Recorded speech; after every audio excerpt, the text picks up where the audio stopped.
और एक बात याद रखना, हिंदुस्तान के प्रख्यात समाजवादी चिंतक, बहुत बड़े समाजवादी नेता डॉक्टर लोहिया ने कहा था, डॉक्टर राम मनोहर लोहिया का नारा था, जेल, वोट और फावड़ा।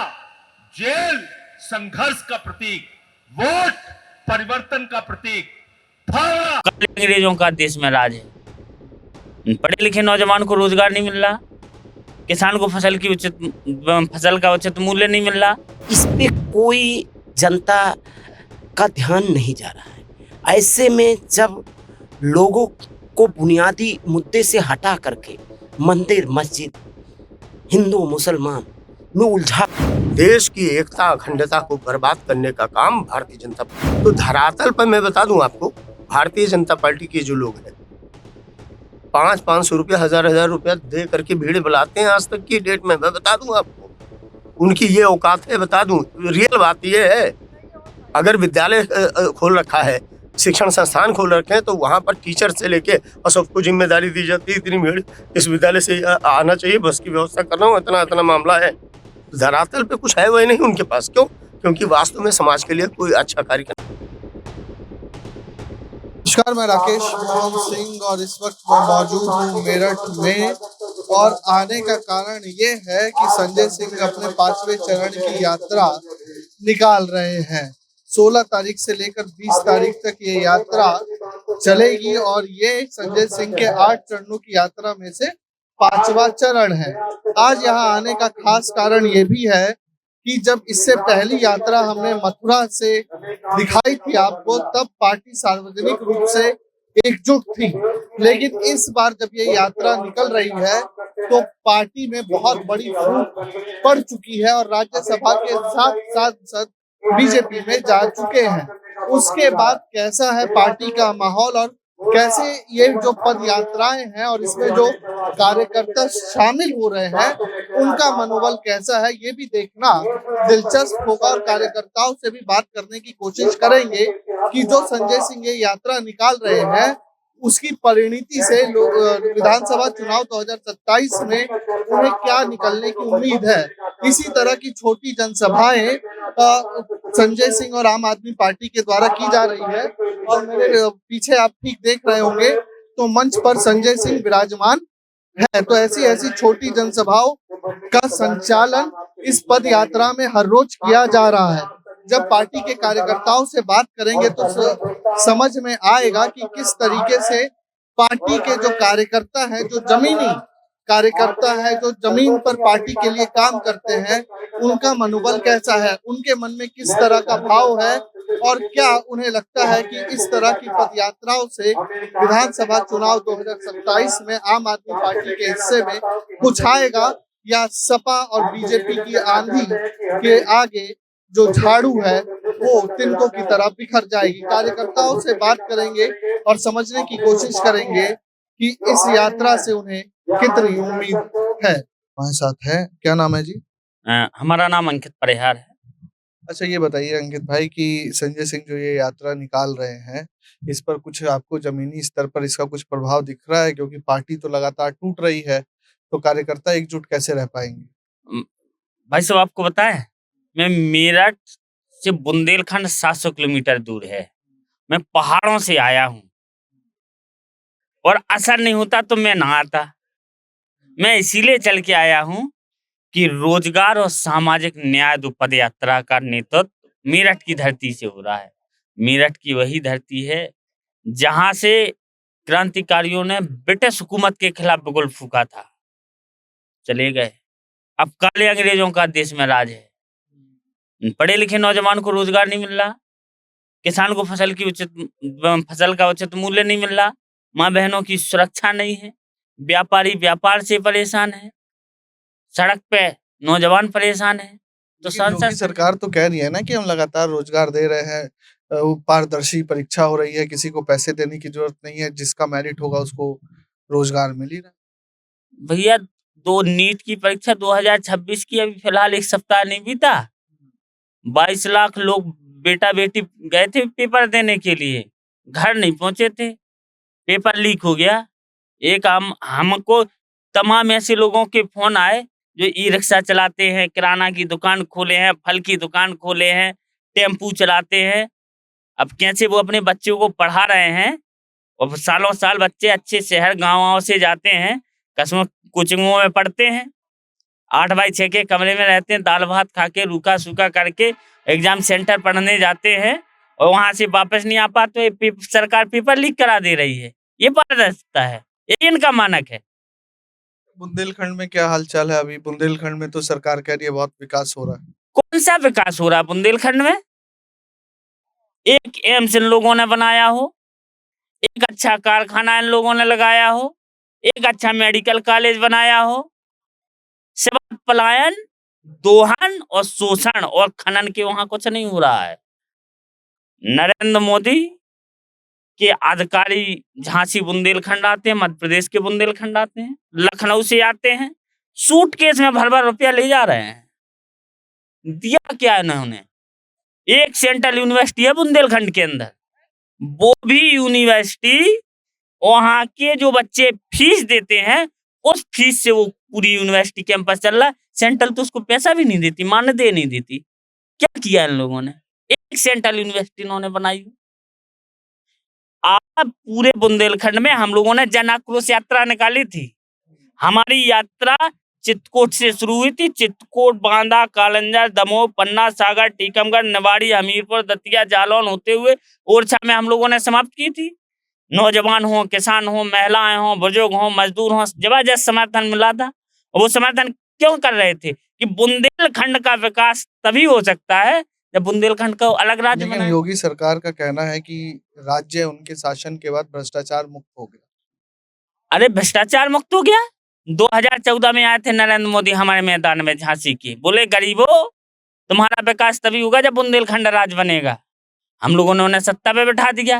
फिर आए 17 में महोबा के मैदान में, बोले अरे वो हम बुंदेलखंड राज्य इसलिए नहीं बना पा रहे हैं कि दिल्ली में तो भाजपा की सरकार है, मध्य प्रदेश में शिवराज मामा की सरकार है, उत्तर प्रदेश में अखिलेश यादव की सरकार है। तीनों सरकारों के समीकरण नहीं बन रहे हैं, इसलिए हम राज्य नहीं बना पा रहे हैं।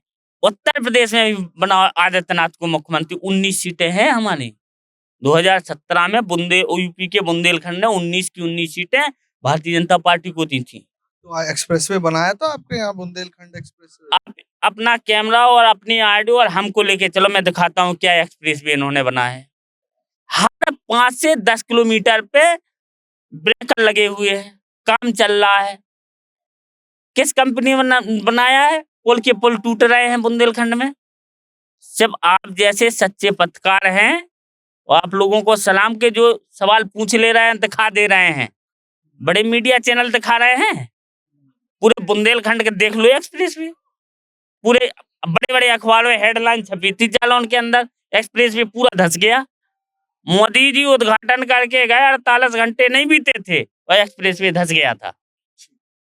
कुछ और लोगों से भी बात करेंगे और समझेंगे कि कार्यकर्ताओं को इस पद यात्रा से कितनी उम्मीदें हैं और क्या बदलाव होने की उनको ऐसी उम्मीदें दिख रही है और क्या कुछ और लोग हैं, उनसे समझेंगे कि ये आम आदमी पार्टी और खास तौर पर संजय सिंह जो ये पद यात्रा निकाल रहे हैं, जमीन पर क्या प्रभाव दिख रहा है। और ये जो पदयात्रा निकल रही है उस दौर में निकल रही है जब आम आदमी पार्टी में एक बड़ी फूट हो चुकी है। क्या नाम है जी आपका? वीरेंद्र गुप्ता फौजी। वीरेंद्र जी, ये बताएं कि आम आदमी पार्टी में एक बड़ी फूट हो गई है। आप लोग धरातल के कार्यकर्ता है, जमीन पर पार्टी को खड़ा करते हैं, कैसा मनोबल है और क्या लग रहा है कि इन यात्राओं का जमीन पर कोई असर दिख रहा है, कोई प्रभाव दिख रहा है? बिल्कुल, देखिए डॉक्टर राम मनोहर लोहिया जी ने कहा था जब सड़कें सूनी हो जाती हैं तो संसद आवारा हो जाते हैं। आज उत्तर प्रदेश की जो राजनीति है जाति और धर्म में जकड़ करके इसको रख लिया है। जो लोगों की बुनियादी मुद्दे हैं, रोजगार है, बिजली है, पानी है, शिक्षा है, स्वास्थ्य है, इस पे कोई जनता का ध्यान नहीं जा रहा है। ऐसे में जब लोगों को बुनियादी मुद्दे से हटा करके मंदिर, मस्जिद, हिंदू मुसलमान में उलझा के रख दिया गया है, तो ऐसे में सांसद संजय सिंह जी की ये पदयात्रा लोगों को बुनियादी मुद्दे से जोड़ना है। लोग ये समझें कि उनका जो सरकार का रोल होता है, उनके बच्चों को रोजगार देना, उनको सामाजिक न्याय देना। आज नीट का पेपर आउट हुआ, 22 लाख बच्चे, कितनों का करियर चौपट हो जाएगा, कितनों ने तैयारी करके गए होंगे, लास्ट स्टेज पे होंगे।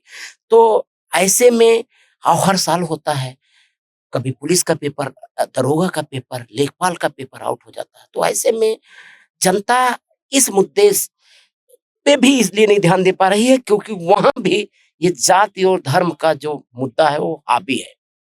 जिंजी अभी भी इसके ऊपर पूरी तरह जागरूक नहीं हो पाया। उस जो युवा वर्ग है उसको मुद्दे पे लाना ही इस पदयात्रा का मेन। मौजूदा यूपी सरकार का या आदित्यनाथ योगी जो सीएम है, उनका कहना है कि पारदर्शी परीक्षाएं हो रही हैं उत्तर प्रदेश के अंदर, लोक भवन में नियुक्ति पत्र बांटे जा रहे हैं। आज ही अनुदेशकों का सम्मान किया उन्होंने, चेक वितरण कार्यक्रम किया, जॉब फेयर लगाए जा रहे हैं। जब सब कुछ इतना बढ़िया है तो फिर विपक्ष को दिख क्यों नहीं रहा है? नहीं देखो, विपक्ष को अब ये तो जो उनका चश्मा लगाए हैं उनको भले दिया योगी आदित्यनाथ को दिख रहा होगा। जमीन पे आज भी उत्तर प्रदेश के किसी भी गांव में चले जाइए, मैं अंबेडकर नगर का रहने वाला हूं, आज वहां की स्थिति समझो पलायन की स्थिति है कि वहां के लोकल लोग, यूथ, आपको 90% या तो लुधियाना मिलेगा, या तो गुजरात में मिलेगा, या तो दिल्ली में मिलेगा, या तो मुंबई में मिलेगा। अगर रोजगार मिल रहा है तो बच्चे, पूरा का पूरा गांव खाली क्यों है? आज जाइए देखिए, वहां गांव में बुजुर्ग मिलेंगे, कोई युवा नहीं मिलेगा।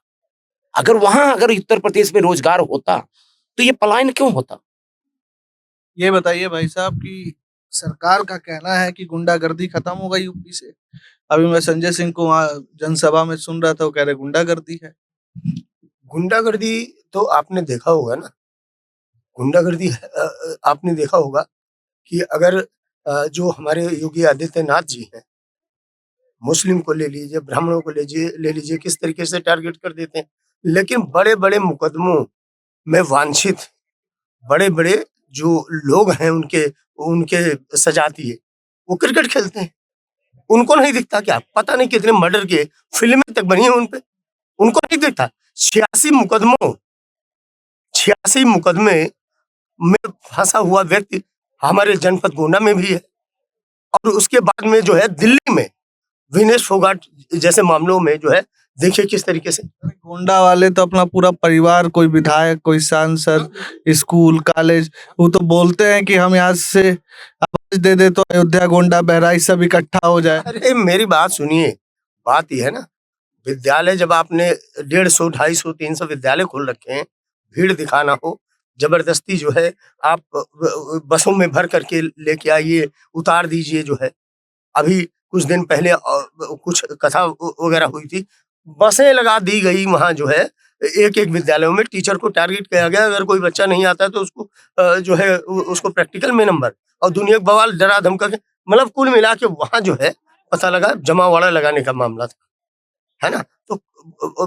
तो इस तरीके से जो है, तो धरातल पर मैं बता दूं आपको, भारतीय जनता पार्टी के जो लोग हैं 500 रुपया, 1000 रुपया दे करके भीड़ बुलाते हैं। आज तक की डेट में मैं बता दूं आपको, उनकी ये औकात है। बता दूं, रियल बात ये है, अगर विद्यालय खोल रखा है, शिक्षण संस्थान खोल रखे हैं, तो वहां पर टीचर से लेके और सबको जिम्मेदारी दी जाती है, इतनी भीड़ इस विद्यालय से आना चाहिए, बस की व्यवस्था कर रहा हूँ, इतना इतना मामला है।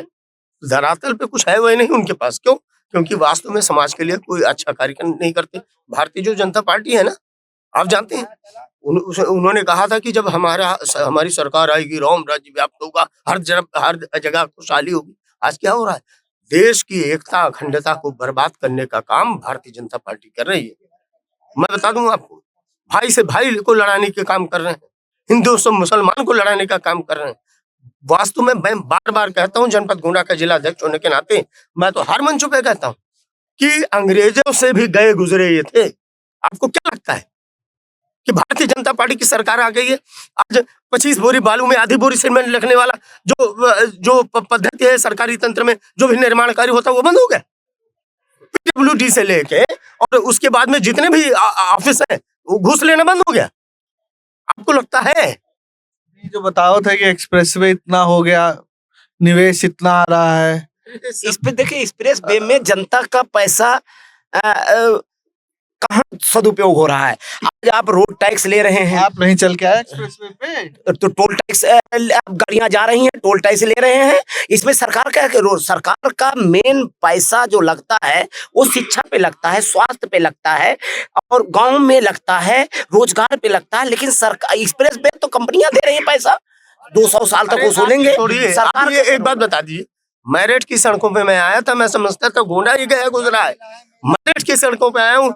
हमारे जनपद गोंडा में एक कवि थे जो है आदम गोंडवी जी, उन्होंने लिखा था कि महज सड़कों पे गड्ढे हैं, ना बिजली है, ना पानी है, हमारे शहर गोंडा की फिजा कितनी सुहानी है। तो मैं सोचता था केवल गोंडा ही बदनाम है, गड्ढे ही गड्ढे हैं। लेकिन मैं जब यहाँ आया तो मैंने कहा उसको बदलना चाहिए, उसको बदलना चाहिए कि उसको उत्तर प्रदेश कर देना चाहिए। मैं गोंडा नहीं, वहां जहाँ गोंडा लिखा उन्होंने उत्तर प्रदेश कर देना। बताएं कि संजय सिंह की पद यात्रा से आपको दिख रहा है कि कुछ आम आदमी पार्टी के लिए बढ़िया होगा भविष्य में, कि अखिलेश यादव की साइकिल में पीछे कांग्रेस, सीट पे अखिलेश और बीच में कहीं आम आदमी पार्टी का झाड़ू टिका होगा? एक बात बता दूं बहुत जिम्मेदारी के साथ, हर पार्टी है, हर पार्टी वो कुछ ना कुछ जातिवाद लेकर के उनको जाना जाता है, लेकिन आम आदमी पार्टी न हिंदू की है, न मुसलमान की है, न सिख की है, न ईसाई की, ये सबकी पार्टी है।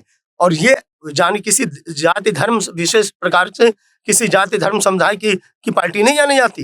ये डेवलपमेंट का काम करते हैं और जो है भाईचारा फैलाने का काम करते हैं, और उसके बाद में जो है विकास के क्रम को लेकर के भाग क्यों गए साथ? कौन वही है, सात लोग गए हैं, बात ये उनके है। साथ एक कार्यकर्ता आज संजय सिंह के साथ 46 डिग्री टेम्परेचर में हजारों की संख्या में हुजूम चल रहा है। आप बताइए, 7 सांसद हैं, उनके पीछे 2 भी व्यक्ति नहीं है, 2 भी व्यक्ति नहीं है। सच्चाई यह है कि वो कहीं से भी वो जो उनका डराया गया है सीबीआई द्वारा, ईडी द्वारा, डर करके, जेल से डर के वो चले गए हैं। उनका जमीनी पकड़, कोई जमीन पे कुछ नहीं है। उनको झेलने की जो ताकत थी, झेलने की ताकत थी, वो नहीं है उनमें। आप बताइए, राघव चड्ढा की बात करते हैं, हमारे आदरणीय सांसद रहे हैं, आज की डेट में बताइए, दिन भर कहते थे समोसा पकौड़ी दुनिया बवाल कहते थे लोग। ठीक है, आप अच्छी बात कर रहे हैं, वो ठीक है, लेकिन आप बताइए, अब नीट का परीक्षा, नीट का पेपर लीक हो गया, तुम्हारे मुंह में दही जमा का, सीमेंट और बालू मोरंग घोल के तुम्हारे मुंह के अंदर दब गया। औकात तो बोल के दिखाओ, औकात तो बोल के दिखाओ। यहाँ स्वतंत्रता प्राप्त थी आपको, बढ़िया तेज, बढ़िया आपको एक अच्छा मंच मिला था। कहते थे हमें चुप करा दिया गया, अब चुप करा दिया गया। यहाँ बोलते थे हमने चुप कराया, कौन चुप कराया है? हम यहाँ बोल रहे हैं, हमको हमारे पता नहीं कितने, बताइए, जो है अन्ना आंदोलन से आप हैं पार्टी में, आप हमारे बहुत सीनियर हमारे पदाधिकारी हैं, हम बैठे हैं बगल में, हमारी औकात हम तो नहीं कहते इतने सीरियल। 2027 में कुछ होगा? देखिए, बहुत बड़ा बदलाव होगा। मैं एक बात बता दूंगा आपको, और कुछ नहीं तो एक बात तो बता दे रहा हूँ, अगर सतत इस तरीके से हमारा प्रोसेस चलता रहा, इस तरीके से तपस्या जारी रही, इसी तरीके से सदन से लेकर सड़कों पर, इसी तरीके से अगर हमने जो है भारतीय जनता पार्टी की नींव हिलाने का काम किया, इसी तरीके से कंटिन्यू, पक्का बता रहा हूँ, आज नहीं तो कल इनकी सरकार और ये बहुत ही जल्दी जो है यहाँ से पलायन करने वाले हैं। मैं बता दूं, मोदी जी ने कहा था ना, एक चौथी पास भाई साहब ने कहा था कि मैं झोला लेके, क्या कहा? अरे भैया, अच्छा एक बात बताइए, अगर मैं बिल्कुल क्लियर बता रहा हूँ, माँ का दूध पिया है, अगर औकात है भारतीय जनता पार्टी के, अरे प्रधानमंत्री तो मैं क्या करूँ? ये बात बताइए, सुनिए, सर्टिफिकेट दे दो, बताओ आप सर्टिफिकेट वो दिखाते हो, उसमें वो मैं उस जमाने में वो फंडवा ही नहीं था, हाथ से मार से लेके जाते, चूतिया समझ रखा है लोगों को। आप युवा हैं भैया, ये बताइए, संजय सिंह रोजगार की बात कह रहे हैं, आगे थोड़ा सा आगे थोड़ा आप आगे। कुछ लग रहा है आपको कि रोजगार, संजय सिंह की बातों से रोजगार पैदा होगा? क्योंकि आदित्यनाथ योगी जो आपके सीएम है प्रदेश के, उन आज भी कल भी जॉब फेयर लगने वाला है जौनपुर में, और तमाम जॉब फेयर लग रहे हैं, लोक भवन में नियुक्ति पत्र दिए जा रहे हैं, पारदर्शी परीक्षा हो रही है, कोई जात पात नहीं, ये तमाम चीजें आपके मौजूदा मुख्यमंत्री का कहना है। संजय सिंह इससे विपरीत बात कह रहे हैं, लोगों को भरोसा हो रहा है संजय सिंह की बात? संजय सिंह जो कह रहे हैं वो आपको जमीन पे दिख रहा होगा। ये जो भाजपा करती है ये सिर्फ पीआर करती है, ये जितने रोजगार मेले लगाए जा रहे हैं या जो रोजगार पत्र आप बता रहे हैं दिए जा रहे हैं, ये सिर्फ और सिर्फ दिखाने के लिए है सोशल मीडिया पे। रियलिटी ये है कि जैसे पूरी दुनिया में भारत का आदमी पाया जाता है, ऐसे पूरे भारत में उत्तर प्रदेश का आदमी पाया जाता है। स्पेशली हमारे जिलों का अंबेडकर नगर, गोंडा, बलरामपुर, अयोध्या, सुल्तानपुर, फैजाबाद, प्रतापगढ़, यहाँ के लोग आपको पूरे भारत में कोने-कोने में, तमिलनाडु, मुंबई, महाराष्ट्र, भिवंडी, हर जगह, दिल्ली भरा पड़ा है। मेरठ में भी मिलेंगे आपको, हर जगह मिलते हैं। ये स्थिति है रोजगार की, और ये मैं नहीं कह रहा हूँ। ये आप जाके इन जिलों में आप जाइए, गाँव में घूमिए, आपको अपने आप पता चल जाएगा रोजगार की क्या स्थिति है। हम युवा सुबेरे सो के उठते हैं तो गाली खाते हैं बाप से कि भैया कुछ कमा लो। ये स्थिति है रोजगार की। अब आप बताइए। लेकिन ये बीजेपी के लोग और तमाम लोगों का तो कहना है कि जो कमाने वाला है, उस पे कमाई के साधन कम नहीं है। रिक्शा चलाए लो, पकौड़ा भी तलने की बात आई थी, वो तो राजनीतिक बात हो गई। एसी ठीक कर लो, पंचर का भी दुकान एक ऑप्शन हो सकता है। तेल बता दिया किनको। मौके तो है ही ना। अब जो कर लो, झाड़ू लगा लो, पैसा ही रोड कमाना साफ कर लो, स्वयं रोजगार में तो आता ही है। हम सब स्वरोजगार में ही एक आता बात है। बता दीजिए, सिर्फ इतना बता दीजिए। सारी चीजें स्वरोजगार में ही आती हैं, लेकिन एक आत्मसम्मान नाम की चीज होती है, वो कौन दिलाएगा? उसके लिए कौन बात करेगा? और क्या लोग कर नहीं रहे हैं, रिक्शा चला नहीं रहे लोग। बीए पास वाला रिक्शा चला रहा है, ई रिक्शा चालक एमए पास है, वो भी अंग्रेजी से, वो भी 2-2 बार। आप बताइए वो किस स्थिति में चला रहा होगा, आप इमेजिन भी नहीं कर सकते हैं। वो स्थिति है उसकी, क्योंकि वो पिछले 5 साल से गालियां खा रहा था बाप की। मजबूरी है तो चला रहा है। ये दर्द है युवाओं का। बाबा कुछ कहेंगे? कैसे हैं संजय सिंह? ठीक आदमी बहुत हम ठीक कर रहे हैं, आगे धरातल पे दिखेगा। आप वोट देंगे कि नहीं? देंगे। वो 3 पद यात्रा से साथ में हूँ, गोंडा से हैं, जिला सचिव हैं, जिला उपाध्यक्ष हूँ। ये वोट बिहार में 10,000 हुआ, महाराष्ट्र में 6,500, यहाँ भी कहीं 10-12 हजार मिले और वोट 15 लाख तो देने के लिए कहे थे चूती आदमी। ऐसे बोल रहा हूँ मैं। वादा किए थे, बड़े बड़े प्रोपेगेंडा वाले थे। ये एक तरीके से बिल्कुल बेहुदा ऐसे आदमी, शर्म नहीं आती। अब कहते हैं हम इतने बड़े पद पर हैं, इतने आप राष्ट्र की बात है, जो है इतने बड़े पदासीन व्यक्ति को एक शब्द नहीं कहना चाहिए। देश का दुर्भाग्य है, उसके बाद में योगी जैसा उत्तर प्रदेश को, प्रदेश का दुर्भाग्य है सीएम मिला, और देश का दुर्भाग्य है मोदी जैसा प्रधानमंत्री मिला है। हमारे योगी आदित्यनाथ कह रहे हैं तुम मुझे खून दो मैं तुम्हें आजादी दूंगा, स्वामी विवेकानंद जी कहे। अब जिस देश का तो थकान हो गया, जिस देश का अरे एक प्रधानमंत्री कह रहा है नाले की गैस से नाले की, आज इनको कहना पड़ रहा है कि तेल कम खाओ। अब लोग क्या खाएंगे, क्या कम खाएंगे, क्या कल को कहेंगे फुल पैंट मत पहनो, इसमें कपड़े ज्यादा लगते हैं, आधा पैंट पहनो, कच्छा पहनो, आरएसएस वाला सबको। बस इसके अलावा यही बचा है। फिर आ गए तो नहीं, फिर आधे पे सब पे पूरे देश को लाएंगे। वो तो फुल पे आएंगे, लेकिन पूरे देश को आधे पे लाएंगे, कच्चे में लाएंगे। आप लोग एकजुट है जमीन पर? नहीं, बिल्कुल 100% आम आदमी पार्टी का एक एक कार्यकर्ता अरविंद केजरीवाल, संजय सिंह के पीछे एकजुट था, एकजुट है, एकजुट रहेगा। और हमारा जो बुनियादी मुद्दा है शिक्षा, स्वास्थ्य, बिजली, पानी, रोजगार, इसके ऊपर आम आदमी पार्टी काम करती थी, करेगी। और उत्तर प्रदेश में भी लोगों को, जो ये पदयात्रा का मकसद ही है, लोगों को धर्म और जाति के मुद्दे से वापस उनके बुनियादी मुद्दे रोजगार पे लाना है, उनके बुनियादी मुद्दा जो सामाजिक अन्याय हो रहा है उस पे लाना है। आज एक सीआरपीएफ का जवान घोड़ी पे शादी में नहीं चढ़ रहा है, मारा जा रहा है। ये कौन से हम देश में रह रहे हैं? तो हमने समझने की कोशिश करी कि जब इतनी बड़ी टूट के बाद ये पदयात्रा निकली है तो कार्यकर्ताओं में किस तरह का जोश है।